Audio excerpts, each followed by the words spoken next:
Bah non, mais qu'il y a des idées qui peuvent paraître connes, mais si on s'y prend correctement et qu'on est entouré des bonnes personnes, bah ça peut être débilement génial.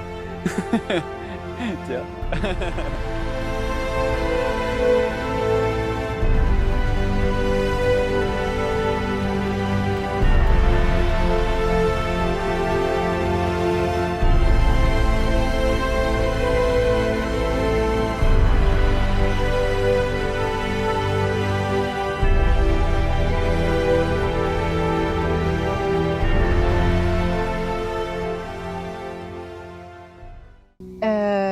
Je suis Zoé, je suis une des participantes du projet de Highline à grandeur nature ici. Moi, c'est Baptiste, Kilian. Moi, c'est Arnaud. Je m'appelle Lauric Ferrati, j'ai 28 ans.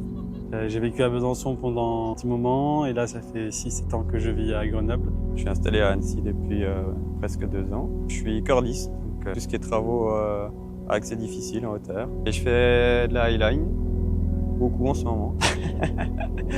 Et notamment là, ce joli projet, 700 mètres. Je suis grimpeur arboriste et cordiste passionné de slack depuis presque 10 ans. Au quotidien, je suis sage-femme. J'accompagne des nouvelles mamans, des nouveaux papas et des bébés tout neufs. La slackline, j'ai commencé à Besançon avec Baptiste et Hélène. Et la première fois que je slackais, c'était là-bas, Fort Bregy, avec une slack de Décathlon. Donc je me suis dit, qu'est-ce qui se passe, c'est quoi ce truc-là? Et depuis, c'est devenu une passion et voilà, aujourd'hui, on fait ça. Ma première fois sur une highline est particulière parce qu'il n'y avait personne qui faisait de la highline autour de moi à ce moment-là. On l'a mis avec JB et on s'est dit pourquoi on n'irait pas poser la ligne. Et avec mon bagage de cordiste et tout, on s'est senti en sécu pour se lancer. La sensation, ça a été que c'était l'euphorie. J'étais trop heureux, trop joyeux que du coup je tremblais. Mais j'étais juste trop content d'avoir réussi à mettre ça avec mon pote avec qui on n'avait jamais fait de slack. Et puis... Je me souviens, c'était à Lantenay, côté de Dijon. On avait mis, c'était court, hein, il y avait 15 mètres je crois. Et c'était bien, c'était très court, donc j'avais pas trop peur de la hauteur. Je me souviens surtout que quand je tombais, ça séchait, c'était sec, quoi. Et ouais, c'était impressionnant, hein. Puis à côté on a mis aussi une petite 30 mètres et je trouvais ça déjà ultra long. Terreur. La première fois, c'était terreur. Ouais, je me souviens, le premier leash, ton corps, il pense que tu vas mourir. Il pense pas différemment. Et je pense que je fais partie des gens qui ont eu le plus de batailles que je connaisse avec la peur. C'est-à-dire que cette peur hyper intense, elle est restée super longtemps. Elle m'a empêchée de me lever pendant, je sais pas, en tout cas 2 ans. Puis il y avait un truc à la fois juste à aller pousser dans cette direction-là. La highline donnait l'occasion d'aller toucher cette peur à dose maîtrisable et d'une manière hyper il y avait un truc qui semblait juste de continuer à aller dans cette direction. Et je pense que des années plus tard, je peux dire que c'est quand même une activité qui m'a fait apprendre et comprendre sur la peur comme rien d'autre et ce qui m'a énormément aidé dans plein d'autres aspects de ma vie, quoi. Oh oui, oh oui. Je venais donc de rencontrer Baptiste et Hélène et je leur ai dit, moi j'aime bien la slackline, mais je sais pas, ça me paraît impossible de faire une highline, quoi. Et là, ils m'ont dit, si tu veux, ce week-end, donc on va aller à la Biaude, donc un spot dans le Jura. Et je me rappelle très très bien de la confiance que j'avais en me disant que ça va être aussi facile qu'une long line, mais pas du tout. C'était 100 mètres de gaz avec 80 mètres de longueur. Je me suis tout de suite rendu compte qu'il y a pas mal de chemin à parcourir pour être à l'aise sur cette ligne, quoi. Mais je me rappelle très très bien de la peur que j'ai ressentie, l'adrénaline, ma manque de confiance et surtout, encore une fois, le soutien des gens, quoi, qui me poussaient à me donner le plus possible. C'était fort agréable. Alors, on a la chance qu'il y avait déjà un dossier technique pour l'ancienne ligne et que c'est une demande de la ville. Donc la ville s'est occupée de beaucoup d'autorisations et de demandes et puis comme c'était soumis à eux, la préfecture ils communiquent tout le temps avec, donc on n'a pas eu cette paperasse à faire. On a commencé il y a à peu près 6 mois je crois. Je nous a demandé si on avait les épaules pour le faire tout seul, parce qu'il y a 5 ans on était en partenariat et on était petites mains. Donc là on nous a demandé si on avait les épaules de le faire tout seul. Évidemment on a dit oui, on a dit oui, après on s'est dit bon bah comment on va faire? Il va falloir s'entourer des bonnes personnes, il va falloir que tout le monde progresse en installation pour que tout soit fluide et il va falloir que le matos soit vraiment bien préparé. On a vu aussi en termes de budget, ce qu'il fallait qu'on achète, on se faisait prêter. On a le setup qui nous appartient entièrement à l'assaut. On se fait prêter un peu de matos qui est vraiment exceptionnel, qu'on n'utilisera pas forcément. La plus grande difficulté, on a eu le temps, j'ai eu le temps d'y penser beaucoup, on a quand même posé pas mal de lignes depuis un moment, c'est juste qu'il faut penser à quand ces mêmes lignes sont 2 ou 3 fois plus grandes, donc avec plus de poids de matériel. Donc il y a ça qu'il fallait anticiper, mais en vrai, j'ai pas trouvé que c'était dur. Après, il fallait communiquer correctement. Ah bah c'est le sauvetage, c'est la sécurité. Ça c'est la base absolue, c'est le truc sur lequel on rogne pas et voilà. Il faut que ça, ce soit clair. Il ne faut pas que ce soit une question dans la tête de chacun de « Ah, s'il y a un problème, comment on fait ?» C'est il y a un problème, on fait ça. On sait qu'on doit faire ça. On a plusieurs solutions différentes. Si c'est un problème au début, si c'est un problème au milieu de la ligne, si c'est un problème avec quelqu'un qui est conscient ou inconscient, etc. On a plusieurs protocoles et ça, on sait que ça marche. C'est le truc où ça met un peu de pression parce que bah, on n'a pas le droit à l'erreur. Parce que là, on joue avec les humains.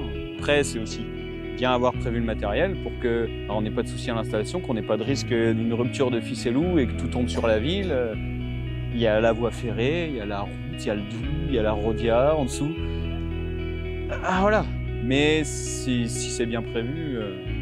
Moi, quand on est arrivé avec tout le matériel qu'on a préparé, une fois que ce qu'on avait préparé, j'étais serein sur l'install. Au pire, c'était un fil de pêche s'il y avait un problème avec le drone. Voilà, on était tous au clair, on a fait un bon briefing aussi. Pareil, la communication, on a bien échangé, tout le monde a donné son avis, on s'est tous écoutés et puis du coup, ça a marché, quoi. Après, le truc était de bien s'entourer aussi. On a beaucoup de membres de l'asso qui ont progressé et on a emmené aussi quelques personnes qui ont du sens aussi parce qu'ils ont commencé avec nous à Bezac. Arthur a créé l'asso avec Hélène au tout début. Lauric a fait sa première highline avec nous. Et maintenant, c'est des gens qui ont progressé et qui ont un bagage technique génial. Moi, je suis en joie de les avoir avec nous aussi, parce que ça m'a permis aussi de, moi, me rassurer de ne pas porter le projet tout seul. On a partagé, donc du coup, c'est plus facile. Rien que déjà l'installation d'une highline, c'est déjà trop bien, tu vois. Genre juste l'installer, même si je la stack pas, je vais être content. Parce que bah voilà, c'est tout un projet qui se monte avec une équipe, hein. Une highline, ça se monte pas tout seul, quoi. Donc c'est avec les copains et il y a un esprit d'équipe qui est là pour c'est une ligne des fois qui a jamais été mise, donc on ouvre quelque chose qui a jamais été fait.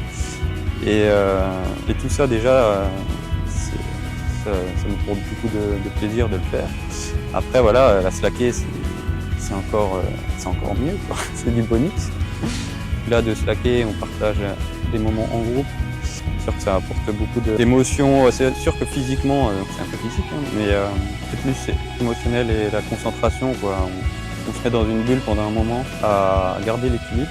À la fin de son run, on sort de cette bulle et qu'on prend d'un coup beaucoup de plaisir parce que ouais, tu réalises un peu plus que ce que tu as fait. Après, quand on est sur la ligne, on regarde toujours un petit peu la vue, hein. Là, voilà, on est vraiment à proximité, on va dire, de la ville. Et c'est pas courant. Donc celle-là, tu vois, au-delà de la longueur et de relier aussi un bâtiment comme la Citadelle, tu vois, celle-là, elle a quand même beaucoup de choses et je vais m'en souvenir de par l'installation qui est un peu longue, un peu engagée, et de par aussi, bah, quand tu es sur la ligne, que tu es dans un environnement un peu différent de d'habitude, quoi. Là, c'est quand même très particulier pour moi d'être ici. C'est Besançon, c'est la ville qui m'a accueilli depuis que je suis arrivé. Il y a beaucoup de souvenirs dans cette ville, quoi. Et moi, j'étais en train de manger un petit repas chez un ami. J'ai appris qu'il y a des gens bizarres qui ont tendu une ligne de 800 mètres il y a 6 ans. Et je me suis dit, mais à quel moment on fait ça, quoi? Et le fait d'entretenir cette flamme, ce qui permet de faire ça, c'est faire des projets, quoi. J'ai un peu peur de perdre justement cette flamme de slackline à force de, je ne sais pas, faire d'autres disciplines de slackline. Mais là, en fait, ça me donne plus l'envie, c'est d'en faire plus long, là. Moi, j'ai beaucoup fait de highline dans des moments, quelques périodes de vie assez difficiles où j'ai vécu des pertes qui étaient pas faciles. Et dans des moments d'assez importante tristesse, j'ai vécu de très très beaux moments sur la ligne, en marchant, en étant vraiment seule et dans cette espèce d'acceptation que j'avais développée pour faire face à la peur. Il y a eu des très beaux moments d'intégration de deuil, d'intégration de douleur. Et c'est aussi quelque chose, la highline, qui m'a beaucoup apporté sur le plan des rapports à la vie, rapport à la perte, aux difficultés de la vie aussi. Quand tu es sur une highline, globalement, t'es assez là, quoi. T'es pas à partir dans tes pensées, t'as pas d'évitement. C'est une invitation à l'être. C'est une vraie invitation à l'être. Ça m'a apporté un côté méditatif. Et le truc que je disais tout à l'heure, de peu importe le niveau que tu as, l'intensité est la même. Donc il n'y a pas besoin d'être fort. Tu as l'envie d'être fort, tu vas travailler et tu vas devenir fort. Mais il n'y a pas besoin d'être fort pour se faire plaisir. Donc tu marches 40 ou 800 mètres, quand c'est tes premiers, c'est incroyable. Ça m'apporte un calme. Tu peux pas tricher. Si t'es ailleurs, ça marche pas. Et quand tu as envie que ça marche, tu dois te centrer. Et du coup, moi, ça m'apporte beaucoup de calme, de la respiration. Et puis après, ces derniers temps, ça m'a apporté un accès aux émotions différentes. Et c'est pour ça que quand je suis sur une ligne, si je suis content, je hurle de joie.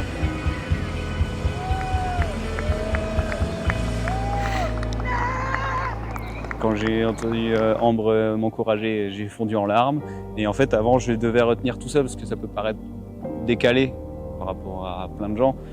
Et maintenant, j'en ai rien à faire. Je les vis, en fait. C'est trop bien parce qu'au final, c'est une chance de vivre les choses intensément. Et voilà. Donc ça épuise, mais ça rend tellement heureux. Il y a plein de trucs que je contenais que maintenant, je ne contiens pas quand je suis sur un Slack. Et ça m'apaise pour la vie de tous les jours. C'est une intensité de vie, quoi. C'est trop bien. Il n'y a pas d'autre truc, c'est juste trop bien.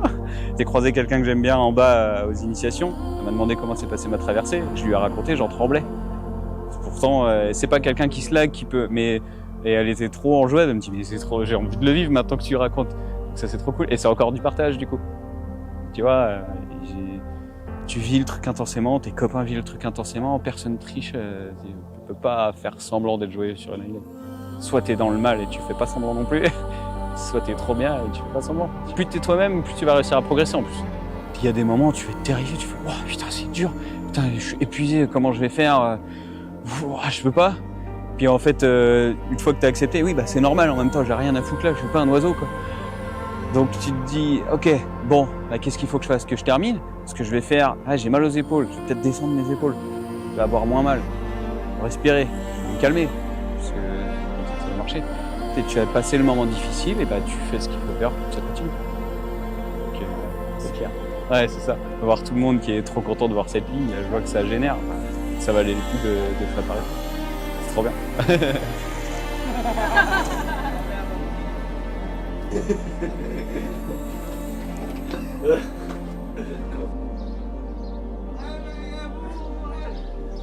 Ouais.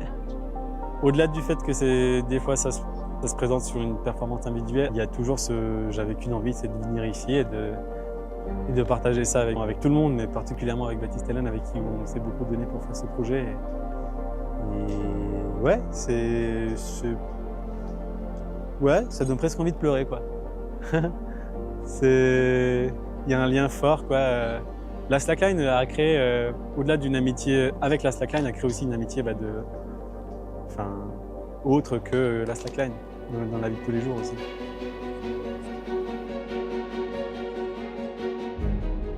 C'est pas commun, ça serait la première fois que j'en vois un traverser de Bregy à la Citadelle. C'est pour ça d'ailleurs que je me suis déplacé.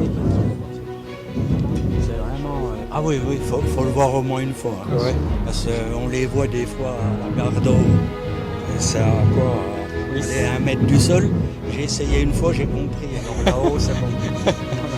J'ai l'impression qu'il marche au milieu de la rue. Là.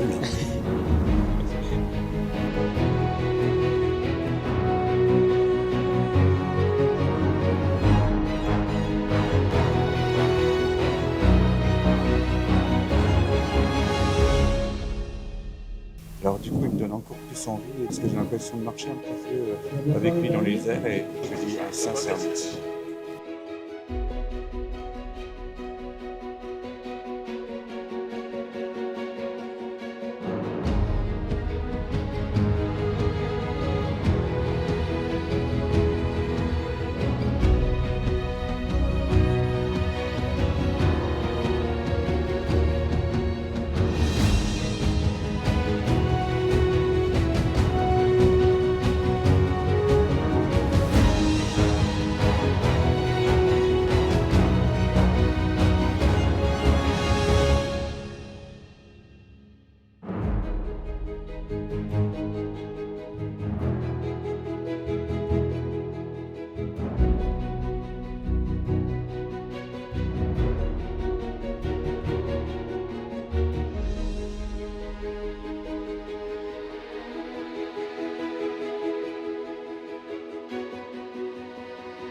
pouvoir essayer. Donc il y a des associations. Nous, c'est Slack Passion 25 à Besançon. Donc pas hésiter à s'inscrire en fait dans des assos. C'est là où en fait on a l'opportunité des fois d'essayer la Slack déjà de base et après la Highline. Voilà, pas hésiter à se lancer. Hein. C'est sûr que c'est effrayant hein, la première fois qu'on va sur une Highline. Mais après, c'est que du kiff, donc faut pas hésiter à persévérer et à s'engager un peu dans le truc. Rencontrer des gens, des groupes, il y a maintenant des stages, il y a plusieurs associations différentes qui donnent des stages de highline en France, il y a des festivals. Et puis faire de la highline au sol, ça c'est accessible à tout le monde. C'est acheter une ligne, de quoi mettre une petite rodéo, une petite ligne tendue. Devenir de plus en plus confortable à marcher, à faire des départs assis. Et avec ce bagage-là, trouver une opportunité de pratiquer. Dès qu'on a l'occasion de pratiquer un petit peu, s'intéresser aux installations. Comme ça, dès qu'on est plus confort avec les installations, on peut s'acheter du matériel d'installation et puis nous amener des gens. Et là, une fois qu'on peut nous amener des gens, là c'est bien, on est installé dans l'activité du randonnée. Et surtout, si ça démange et que ça donne envie d'aller dans cette direction, il faut aller dans cette direction parce que c'est quand même une activité qui apporte des trucs chouettes, quoi. Au-delà des belles images, c'est aussi des belles images, mais c'est vraiment des chouettes sensations et des chouettes trucs intérieurs.